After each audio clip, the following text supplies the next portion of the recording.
everybody. Welcome back to the Big Money Influencers Summit. I'm your host, Ceanne, and I'm so privileged today to talk to Dani Lynn. She actually was my boss back in the day when I was in real estate investing. I was a part of her coaching program, several of her coaching programs, and also had the privilege to be her marketing director for about a year and a half, 2 years, something like that, creating amazing things for her and the team. And when she was in Austin, and she was teaching and coaching. She's an expert as a real estate investor. Her and her husband Flip are have the Freedom Real Estate Group and are doing all kinds of real estate investing strategies. No longer coaching, but doing their own business and helping the people that come into their business build wealth. Welcome, Dani. Hi, Dani. How are you today? I'm great, Ceanne. Thank you so much for having me. Yes, definitely. So I've been asking my guests, my speakers, in a nutshell, what do you do? Wow, that's a big one. So I love real estate. I'm everything real estate. Anything that I can put my hands on that is real estate related, I want to do it. Right now we have 6 real estate companies. One is a turnkey real estate company, one is an acquisitions company, one is a renovations company, one is a brokerage, and one is a property management company. And the newest one is we just created a syndication company. Wow, that's you've done a lot of different things since I was working with you back in the day. Yes, we just continue to grow. Yes, indeed. So which one of those is your favorite? Which one are you most passionate about? Gosh, I'm going to default to Freedom Real Estate Group because it's the main brand. And I'm a big fan of financial freedom, just freedom in general. Everything that I have and own is probably red, white, and blue. So I love the name. I love the brand. I love that we can help other people, produce passive income through rental properties. So that's my answer. I'm sticking to it. Awesome. So who is your favorite type of people to work with? Who do you serve? We serve busy professionals who know and understand the power of building wealth through real estate. They just don't have the time. So high income earners usually that are wanting cash flowing properties or wanting to be a private lender with higher returns for that passive income growth, wanting to be a part of syndications for that type of passive income, but also, a type of ownership because it is a syndication and you're an investor, an active investor in the company there, or passive investor, not really active. So it's really that. I've talked to so many people that they have their own job and career and they've got money to invest. It's all about finding the right person, right team to, trust with their money in order to invest it and get those returns because they don't have time to do the research or handle everything themselves. Awesome. So that kind of sounds like my next question would be, what problems do you solve? It sounds like you're solving problems for busy business owners. Is that right? Or that is absolutely right. So I'll give you an example, and this happens all the time. So I have a lot of private lenders that work with us. It's why we've grown so fast. They fund our deals. We buy them, rehab them, tenant them, resell them, but they're the bank, as you will, our private lenders. And so very many times I'll jump on the phone with them and I'll talk about the program, answer all their questions. Then they'll be like, all right, so I've got, I don't know, $100,000 to start. And then suddenly after we do our first deal, suddenly they have, oh, I've got $200,000 over here. Oh, I've got $1 million over here. Oh, and so they're these people that have buckets of cash and different tools, and they want to find the person that they trust. So many times, everything that we do is a trust-based relationship, really, private lending especially. But so many times they'll walk in and want to experience that first one, and then suddenly everything blows up from there because they've experienced us, our team, our company, and everything. So yeah, busy professionals with the buckets of money that they're going, where do I put it?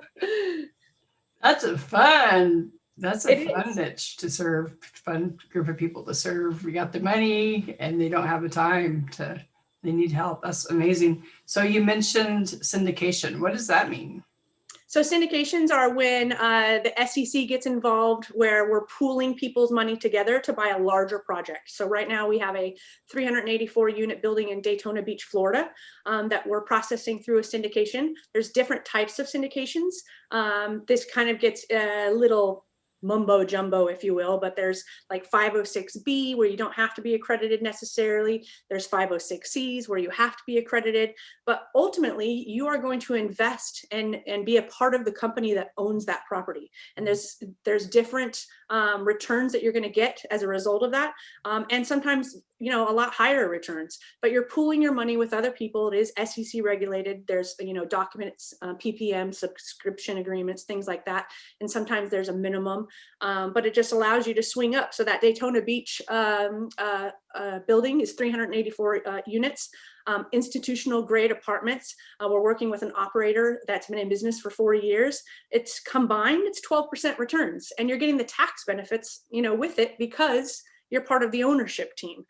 So they're really, really fantastic way to put a small chunk of money into an investment with other people and get great returns and tax benefits all together at the same time. Oh, so that's kind of more of an advanced investment strategy, right? Okay, so I'm going to dial it back a little bit, which I know that my mom has done that type of thing before when it comes to real estate investing. She was involved with syndication and buying an apartment complex or something. So as far as a lot of my audience are beginning, they're looking for a way to invest. And I know that we've done a lot of different strategies when I was a part of your coaching program. Yes. So what would be some of the strategies for my audience to look into that might be a little bit more better ways to start if you want to start real estate? Sure. It depends on if you want to be active or passive. So I'm a really big fan of passive, because most of the people I meet simply don't have time for another job and another learning experience and curve to be able to start it on their own and do it on their own. If you are going to be active, I would recommend finding somebody that does it in your area and partnering with them, or offering to help them for some feedback. Never ask anything for free without giving something in return. So, hey, Ceanne, I'll be your bird dog. I'll go find you some properties if you don't mind, helping teach me or answer questions as I do this or that. But that's the fastest way to success, in my opinion. And as you know, Ceanne, we've known each other a very, very long time. We both believe in coaches, and finding somebody who's already been down that road before that can help you avoid all the mistakes going up. So that would be my number one piece of advice for active investors. For passive investors, that's my specialty. It's private lending, because you can get in with as much or as little as $50,000. And not that our deals are $50,000, but what I do is I allow people to come in to build that trust-based relationship, and allow people who have smaller buckets of funds available to, partner with us in a way. They're the bank. We, handle the purchase and the rehab and selling everything. And if the deal is $80,000, they'll bring in 50, I'll bring in the other 30. So it just allows more people at the beginning stage of real estate investing to really learn and understand how things like that work, because a lot of people don't know what a private lender is. They didn't know that they could get involved passively for only $50,000 and they get their funds back fairly quick. So it stays liquid. So it's that type of education for beginning investors, because we all know there's lots of different ways to get involved in real estate. It's finding which one meets your goals. And sometimes that's not easy when you're starting. So passively doing things helps people who are already busy, but enables them to use the funds that they have available and invest in getting a good return. Awesome. Thank you. So bird dogging, if I remember right, you're kind of driving through the neighborhoods and looking for what might look like a vacant property. Yes, exactly right. And maybe writing a letter going to the county clerk, looking up the address, contacting the owner and seeing if that's a vacant property and if they want to sell it. Is that right?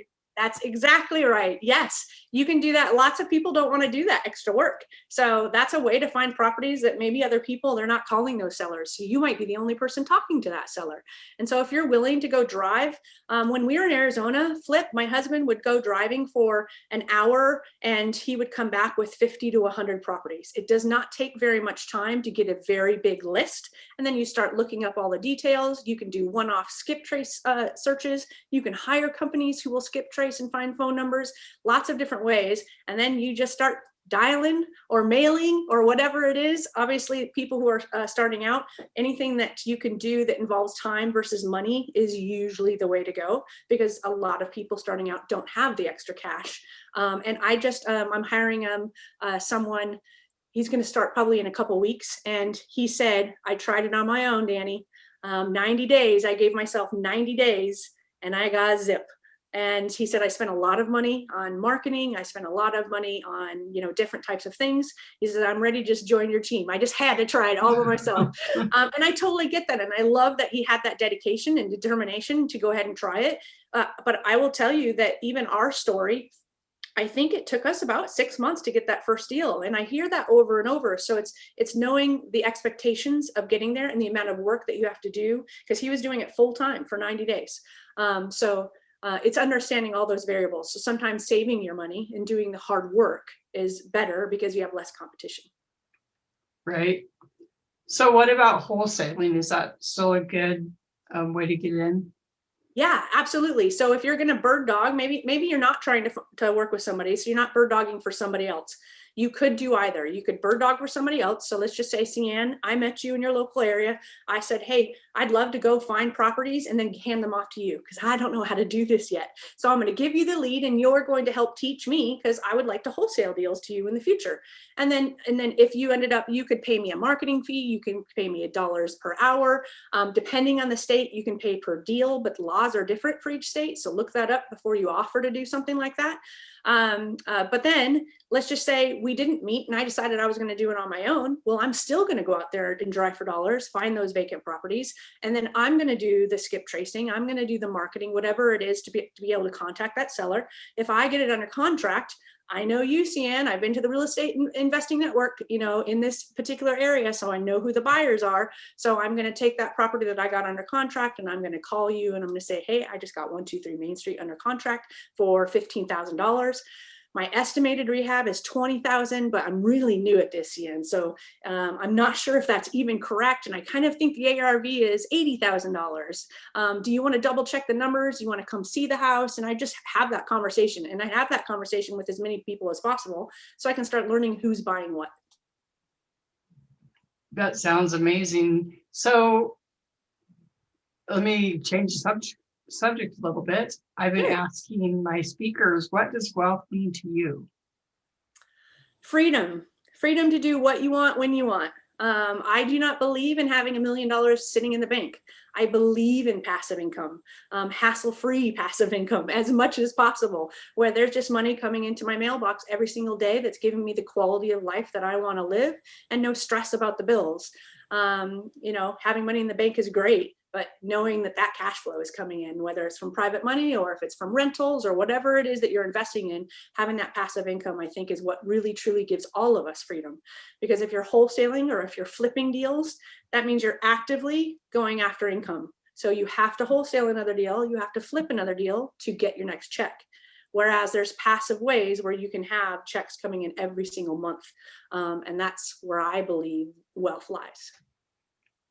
So can you share with us a couple of what you mean by passive income? Like what strategies would you suggest? So I would suggest private lending and turnkey real estate investing. And what turnkey real estate investing is, you can do on your own. You can just buy rental properties. So buy a rental property, stick a renter in there, evaluate the numbers, make sure that there is, good cash flow. It is a good deal. It is in a good rental area. Obviously do all of that due diligence up front. If you work with a turnkey company, they're doing it all for you. So that's what we do, is we go find the property, we rehab the property, we rent the property, and then we sell it to someone like you who says, I want cash flow. I believe in passive income and that end game of financial freedom. And so I don't have time to do the work, so I'm going to buy it from you because you did all the work, you did all the due diligence, you've already got the renter in there. I've looked at the numbers you've given me. It is cash flowing, and then so they buy it that way. Private lending is the same way, except for you have less hassles with tenants and toilets. You can have a property management company, but there's still going to be issues. And if something, happens and it's over, like say $500, depending on your property management agreement, I'd go, hey, Ceanne, hot water heater just went out, so it's going to be $650 or whatever. So you're going to still have that back and forth. Private lending is probably as hassle-free as you can get. And depending on what you're doing, it can be monthly income, but usually it all comes at the very end of the deal. So your monthly income is just lobbed together in like 6 months or 8 months, depending on how the deal lasted, but it's still passive and you did very, very little. And what we do, we like to keep people involved, because you might be a doctor, Ceanne, and you might be like, yeah, I'm gonna do some private lending with you because I don't have time to do this. And so Tiffany, my transaction coordinator, every single month she's sending you some rehab pictures. So it's like you get to be involved and see a rehab happening from beginning all the way to the end, and you didn't have to do anything, just send us money, and then you get your money back plus interest at the end of the deal. So those are the two best ways, in my opinion, of doing it, because that's what I do. I lend to our company as well, and I also have 60 doors here in the Dayton area. Nice. Dr. Livingston, I presume. Okay, so let me, are you still coaching at all? I'm not right now. And the funny thing is, I'll be completely and totally transparent, like I always am. When I was a coach, I would say less than 10% of people would actually do what I was telling them to do.